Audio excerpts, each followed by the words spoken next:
வழங்கும் கார்த்தி மற்றும் அரவிந்த் சாமி நடிப்பில் மெய்யழகன் செப்டம்பர் 27 முதல் உங்கள் அபிமான திரையரங்குகளில். தமிழ்நாட்டில் வடகிழக்கு பருவமழை முன்னெச்சரிக்கை நடவடிக்கைகள் குறித்து துணை முதலமைச்சர் உதயநிதி ஸ்டாலின் ஆலோசனை. மழைநீர் வடிகால் பணிகளை விரைந்து முடிக்க வேண்டும் என அதிகாரிகளுக்கு உத்தரவு.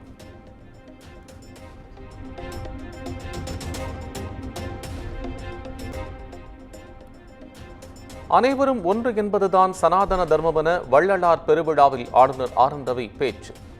சிலர் இதில் வேறுபாடு காட்டி குளிர்காய நினைப்பதாகவும் விமர்சனம்.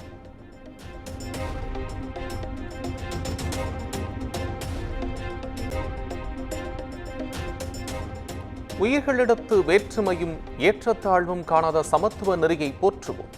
வள்ளலாரின் 202வது பிறந்த நாளை ஒட்டி முதலமைச்சர் மு.க. ஸ்டாலின் எக்ஸ் தளத்தில் பதிவு.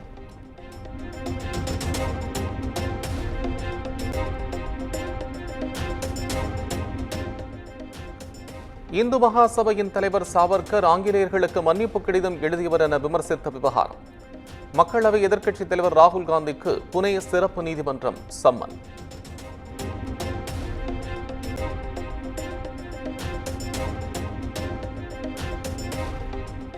ஹரியானாவில் 90 சட்டப்பேரவை தொகுதிகளுக்கான தேர்தல் விறுவிறு.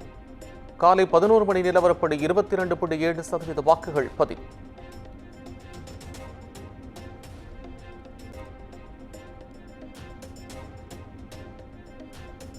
ஹரியானா சட்டப்பேரவை தேர்தலை ஒட்டி 20,629 வாக்குச்சாவடிகளில் பலத்த பாதுகாப்பு.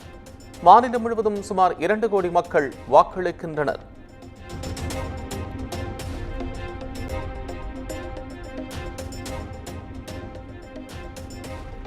ஹரியானா தேர்தலில் முன்னாள் முதலமைச்சரும் தற்போதைய மத்திய அமைச்சருமான மனோகர்லால் கட்டார் வாக்களித்தார். முதன்முறையாக தேர்தல் களம் கண்டுள்ள மல்யுத்த வீராங்கனை வினுஷ் போகத்தும் ஜனநாயக கடமையாற்றினார்.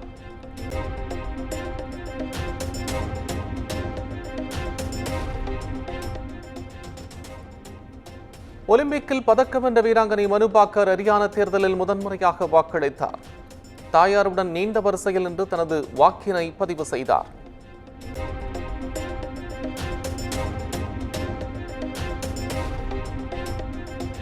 ஹரியானா தேர்தலில் அனைவரும் வாக்களித்து ஜனநாயகத்தை வலுப்படுத்த வேண்டும். இளம் வாக்காளர்களை ஊக்கப்படுத்தும் வகையில் பிரதமர் மோடி எக்ஸ் தளத்தில் பதிவு.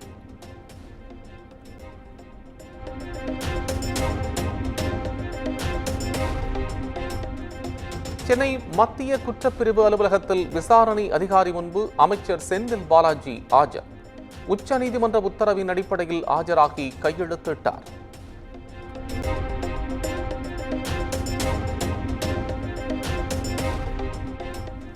தமிழ்நாட்டில் வடகிழக்கு பருவமழை வருகிற 15ஆம் தேதி தொடங்கும் என வானிலை ஆய்வு மையம் தகவல்.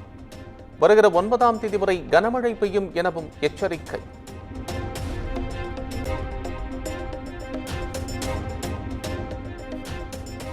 காவிரி நீர்பிடிப்பு பகுதிகளில் பெய்து வரும் கனமழையால் ஒகேனக்கலுக்கு நீர்வரத்து அதிகரிப்பு. 10,000 கனஅடியாக அதிகரித்துள்ள நிலையில் மெயின் அருவி, ஐந்தருவி, சினிபால்ஸ் உள்ளிட்ட அருவிகளில் தண்ணீர் ஆர்ப்பரித்து கொட்டுகிறது.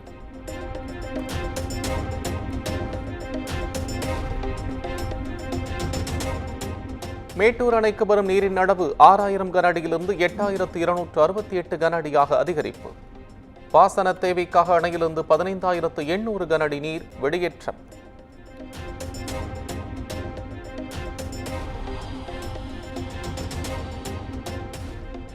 கடலூர் மாவட்டம் விருதாச்சலம் அருகே கொட்டி தீர்த்த கனமழையால் இயல்பு நிலை பாதிப்பு.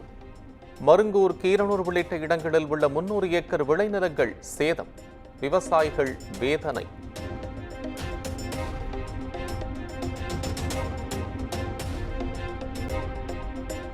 திருச்சியில் கொட்டி தீர்த்த கனமழையால் ஸ்ரீரங்கம் கோயிலுக்குள் புகுந்த மழை நீர். தண்ணீரில் தத்தளித்தபடி வரிசையில் நின்று வழிபட்ட பக்தர்களின் வீடியோ இணையத்தில் வைரல்.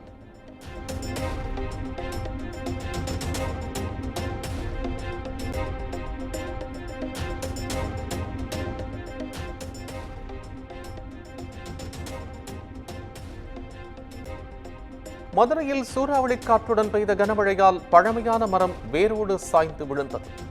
மரம் சாய்ந்து விழுந்ததில் மின்கம்பங்கள், வீடுகள் சேதமடைந்ததாக தகவல்.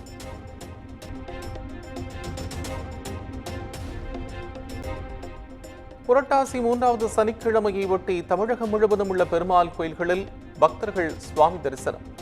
பெருமாளை தரிசித்தால் சகல சௌபாகியங்களும் கிடைக்கும் என்பது பக்தர்களின் நம்பிக்கை.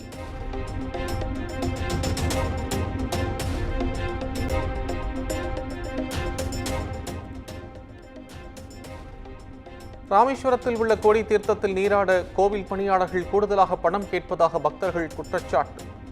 நீராட வரும் பக்தர்களிடம் பணியாளர்கள் 100 ரூபாய் முதல் 500 ரூபாய் வரை கட்டாயமாக வசூலிப்பதாக புகார்.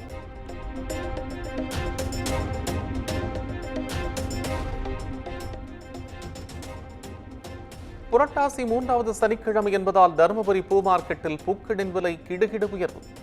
1 கிலோ சாமந்தி பூ 240 ரூபாய்க்கும் பட்டன் ரோஸ் 240 ரூபாய்க்கும் விற்பனை.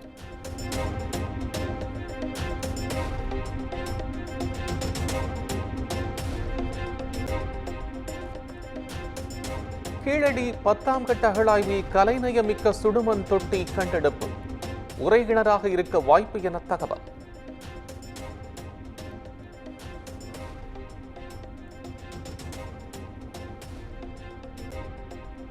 சென்னை கோவிலம்பாக்கத்தில் உள்ள குடோனில் இருந்து 995 கிலோ குட்கா பொருட்கள் பறிமுதல். குடோனில் குட்கா பொருட்களை பதுக்கி வைத்திருந்த ராஜேஷ் என்பவரை கைது செய்த போலீசார் விசாரணை.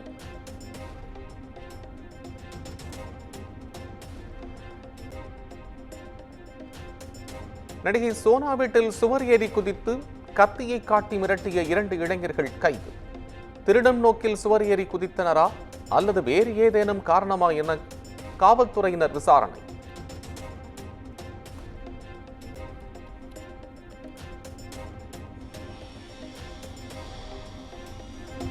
கரூரில் ஆசிரியையிடம் மோசடி செய்து கொலை மிரட்டல் விடுத்ததாக தாவேக நிர்வாகி என கூறி ராஜா என்பவர் கைது செய்யப்பட்ட விவகாரம்.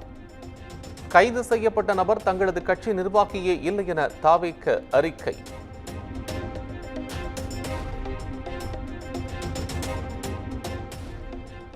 திருவண்ணாமலையில் லாட்டரி சீட்டு விற்பனை செய்த விவகாரத்தில் 8 பேர் கைது. 2 கார்கள், மடிக்கணினி, 1 லட்சம் ரூபாய் ரொக்கம் ஆகியவற்றை பறிமுதல் செய்த போலீசார் விசாரணை.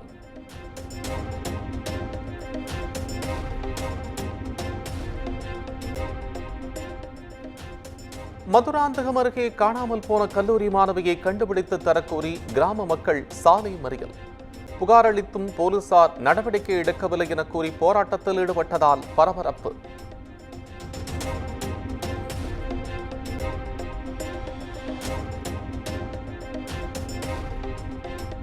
திருவள்ளூர் மாவட்டத்தில் ஆந்திர அரசு பேருந்தில் கடத்தி வந்த 9 கிலோ கஞ்சா பறிமுதல். மேற்கு வங்க மாநிலத்தைச் சேர்ந்த 2 கைது செய்த போலீசார் விசாரணை.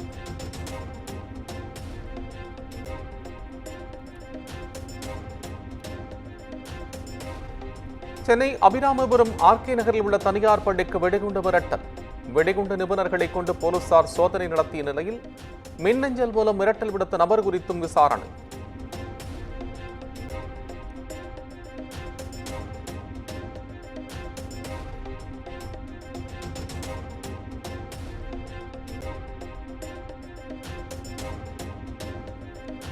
வருகிற 7ஆம் தேதி வரை பாஸ்போர்ட் இணையதள சேவை இயங்காது என அறிவிப்பு. தொழில்நுட்ப பராமரிப்பு பணிகள் நடைபெறுவதால் சேவை தற்காலிகமாக நிறுத்தம்.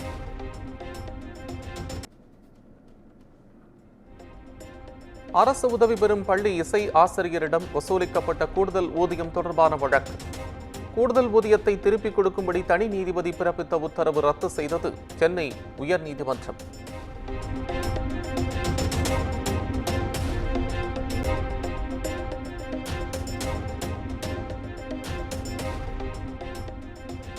மகாராஷ்டிராவில் சந்த் சேவாலால் மன்னரின் சமாதிக்கு சென்ற பிரதமர் மோடி பாரம்பரிய முரசு கொட்டி உற்சாகமடைந்த காட்சிகள் வெளியீடு.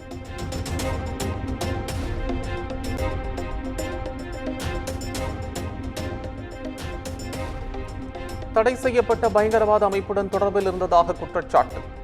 டெல்லி, ஜம்மு காஷ்மீர் மற்றும் 3 மாநிலங்களில் உள்ள 22 இடங்களில் என்ஐஏ அதிகாரிகள் சோதனை.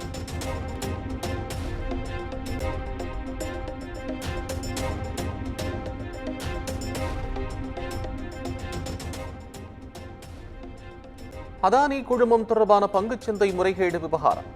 நாடாளுமன்ற கண்காணிப்பு குழுவின் முன் செபி தலைவர் மாதவி புஜ் ஆஜராக சம்மன்.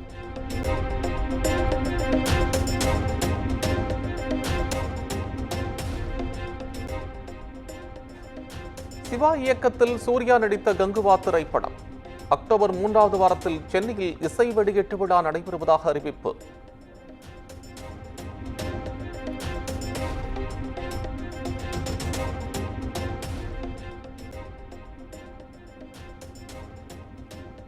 நடிகர் ஜெயம் ரவியின் 34வது படம் குறித்தான அப்டேட் வெளியானது. டாடா பட இயக்குனர் கணேஷ் கே பாபு இயக்குவதாக போஸ்டரை பகிர்ந்து பட நிறுவனம் அறிவிப்பு.